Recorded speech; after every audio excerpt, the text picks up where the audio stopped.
Je po voľbách do Európskeho parlamentu a preto sme sa prišli pýtať ľudí do ulic, čo hovoria na ich výsledky. Ste spokojní s výsledkom do Európskeho parlamentu?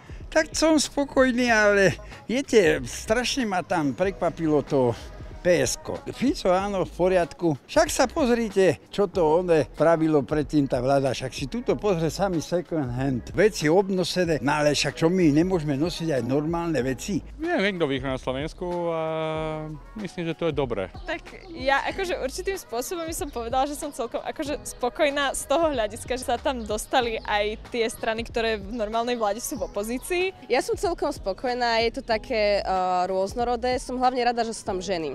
Takže to bol môj cieľ, aj som volila ženy, takže s tým som veľmi spokojná. Jasné, bolo to veľmi čierno-biele, doľava alebo doprava, som rád, že sme sa vybrali správnym smerom. Ale štve ma aj Pellegrini, je prezident a dostal jedno miesto. A bolo pre vás možno niečo prekvapivé na výsledkoch tých volieb? No, že Republika sa tam dostala, Mazurek. A čo hovoríte možno na to, že teraz v Európskom parlamente sa vlastne liberáli prepadli a zostáva vlastne silnejší hlas krajnej pravici? Ja som pracoval v Európskom parlamente, toto vôbec nie je pravda, lebo nebudú mať toľko hlasu, lebo ostane podobné ako predtým tá rovnováha a pravica nebude prísť veľmi veľa doslova. To ma až tak neprekvapuje, to tam akoby smerovalo. Skôr mi príde akoby vtipné na tej krajnej pravici, že tam idú za dobré peniaze nadávať na to, aké to je zlé.